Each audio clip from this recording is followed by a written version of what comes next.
We're diving into a fascinating idea from an article by Sonjai Kumar, and it poses a really important question.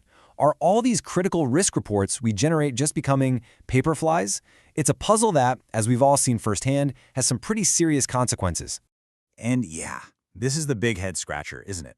Why do we seem to constantly get blindsided by massive crises, pandemics, wars, economic shocks, that experts were shouting about from the rooftops? It's this frustrating pattern, and we really need to figure out what's going on. Because let's be real, these things don't just pop up out of nowhere. Whether it's a pandemic that brings the entire world to a screeching halt, or a major conflict that messes with everything from supply chains to your gas prices, the warning signs are almost always there, sometimes for years. So the problem isn't a lack of seeing what's coming. And that gets us right to the heart of it. The failure isn't in gathering the information, it's in what we do, or more accurately, what we don't do with it. This is where that paper flies metaphor comes in, and it's perfect. These incredibly detailed reports are buzzing all around the people in charge, but they're treated like a minor nuisance. You see them, you hear them, but you just swat them away. Okay, so if these reports are just getting swatted away, it begs the question, how is this whole system supposed to work in the first place? Let's take a look at the actual blueprint for preventing disasters, the risk control cycle.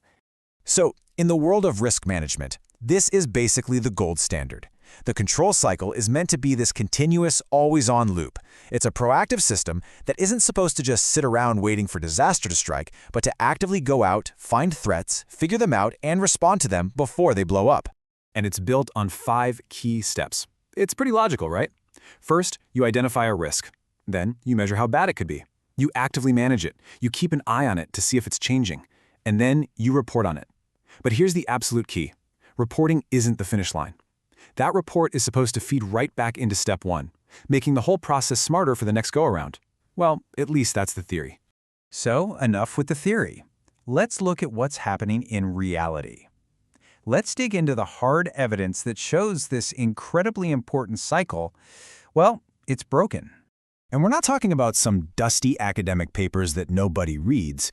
We're talking about major, high-profile reports from giant institutions like the World Economic Forum. These things are specifically made to get into the hands of the most powerful leaders on the planet and warn them about what's coming. Okay, take a look at this chart. It shows the WEF's top global risks ranked by impact from 2017 to 2021. Just look at the colors. You see those recurring themes? Geopolitical risks in orange, environmental in green, societal in red. They're there, year after year. The warnings couldn't have been more consistent or more clear. So let's connect the dots. Warning.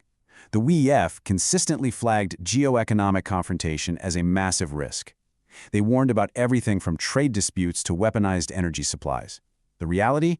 Major, devastating wars erupted, causing untold suffering and sending shockwaves through the global economy. The prediction was spot on. The preparation? Pretty much absent. Or how about this one? In 2021, the #1 top-of-the-list global risk reported by the WEF was infectious diseases. It is really hard to imagine a clearer warning than that. And yet, when COVID-19 hit, it felt like the world was caught almost completely by surprise, totally unprepared for the scale of the crisis. And this isn't just a 1 or 2 time thing. For 5 years straight, as that data shows, climate action failure was listed as a top 5 risk. And where are we today? The conversation has literally shifted from global warming to global boiling. This isn't just a mistake, it's a pattern. It's a systemic failure to connect obvious warnings with any kind of meaningful action. Okay, the evidence is pretty damning. The system is failing us. But the billion-dollar question is, why? Time to do some investigating. This is what it all comes down to. You've got the data, you have these detailed reports, you've got this 5-step process that's supposed to keep us safe. So where exactly is the chain breaking? It turns out the breakdown happens at that very last crucial step, reporting. The reports get written, they get filed, but they just die on the vine. They don't lead to action. And get this, even the gold standard frameworks for risk management like COSO and ISO 31000, they recommend reporting, but they don't actually require that anyone do anything about it. And that creates this huge vacuum of ownership and accountability. No one's on the hook. And what's the result? The whole control cycle gets short-circuited. Information goes in, a report comes out, and then crickets. It's a dead end. And this allows risks that were totally predictable, risks we knew about, to just sit there and fester until they explode into the devastating crises we all end up living through. But it does not have to be this way. Now that we've kind of diagnosed the disease, let's talk about the cure.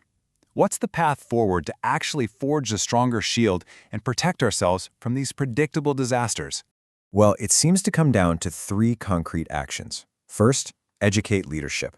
Make sure the people at the top see these reports not as just more paperwork, but as urgent calls to action that have real-world costs. Second, we have to enhance the frameworks themselves by giving every single risk a designated owner, no more ambiguity. Someone is responsible for coming up with a plan. And third, mandate transparency.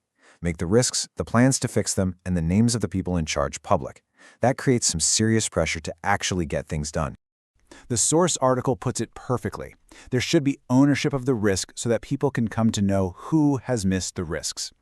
This isn't about pointing fingers or playing a blame game. It's just about clarity. When someone is clearly responsible, simply ignoring a risk is no longer an option. And that really leaves us with this final thought to chew on. What happens if we fundamentally change our entire approach?